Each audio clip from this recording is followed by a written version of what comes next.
Hello friends, MSc 101 का important question है जो दिसंबर एग्ज़ाम के लिए बहुत ही ज़्यादा इम्पॉर्टेंट है। तो आइए इस क्वेश्चन को देख लेते हैं। ये आपको इग्नू के दिसंबर एग्ज़ाम के लिए बहुत ही मदद करेगा। आइए देखते हैं क्वेश्चन कैसा है एमएससी 101 का।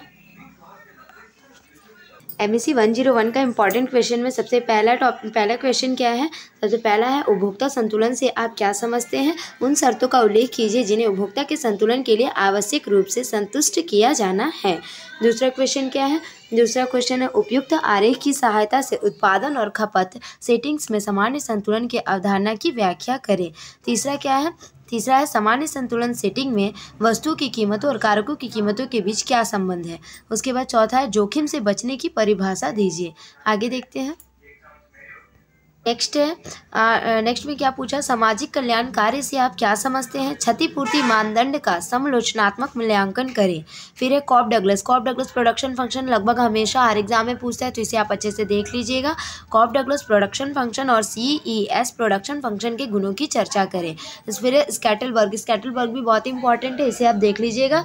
स्कैटलबर्ग विलियन कोट नॉर्थ द विलियन से किस प्रकार भिन्न है। उसके बाद दक्षता शब्द से आपका क्या तात्पर्य है? सामान्य संतुलन के तहत मूल्य निर्धारण के लिए संतुष्ट होने के लिए दक्षता के 3 गुणों का वर्णन करें। आगे देखते हैं। क्वेश्चन है, एक एजवर्थ बॉक्स बनाएं और दिखाएं कि उपभोग बंडल के डी इष्टतम के लिए कौन सी स्थिति संतुष्ट होनी चाहिए। उसके बाद का क्वेश्चन है, उत्पादन संभावना सीमा उत्पादन संपर्क वक्र से कैसे भिन्न होती है। उसके बाद है, CES उत्पादन फलन कब कॉप डगलस उत्पादन फलन के रूप में अनुमानित किया जा सकता है। उसके बाद है, एक रेखा चित्र की सहायता से सामाजिक कल्याण को अधिकतम करने के लिए रॉल्सियन न्याय सिद्धांत के अंतर्गत प्रस्तावित अधिकतम न्यूनतम निर्णय नियम का वर्णन कीजिए। आगे देखते हैं।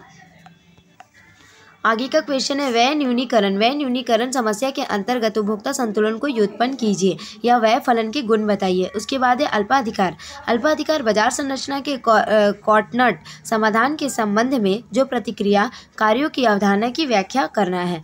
फिर है, बाजार में सफल मूल्य भेदभाव के लिए आवश्यक लोच की स्थिति जो है उसे प्राप्त करें। उसके बाद है, वालरशियन मांग वक्र क्या है, ये बहुत ज़रूरी है, ये इंपॉर्टेंट है, इसे अच्छे से देख लीजिएगा, ठीक है, इंपॉर्टेंट है। वालरशियन मांग वक्र क्या है, इसके गुणों की चर्चा कीजिए। उसके बाद है, सजातीय उत्पाद द्वैत के तहत बर्टरेट मूल्य प्रतियोगिता के तहत राज्य न्याय संतुलन, ये भी जरूरी है, बर्टरेट मॉडल, ठीक है, इसे भी देख लीजिएगा। आगे देखते हैं।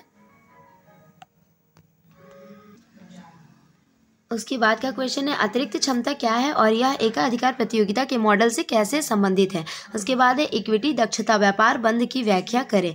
उसके बाद आप कैसे दिखाते हैं कि प्रत्येक प्रतिस्पर्धी संतुलन पैरेटो इष्टतम है। अब आगे देखते हैं। एमएससी 101 का इंपॉर्टेंट क्वेश्चन खत्म हो गया। आप इसमें से जितना भी क्वेश्चन है उसे जितना संभव हो कर लीजिएगा और मुझसे जितना पॉसिबल हो सकेगा मैं उसके बारे में वीडियो अपलोड कर दूंगी। Thank you. अगर वीडियो अच्छी लगी हो तो प्लीज़ लाइक और सब्सक्राइब माई चैनल गाइस। और आप मुझे सपोर्ट करेंगे तो ही मैं हिंदी मीडियम में इग्नू के लिए एमएससी जो इग्नू से मास्टर इकोनॉमिक्स से कर रहे हैं उनके लिए मैं हिंदी मीडियम में क्वेश्चन अपलोड कर पाऊँगी। Thank you.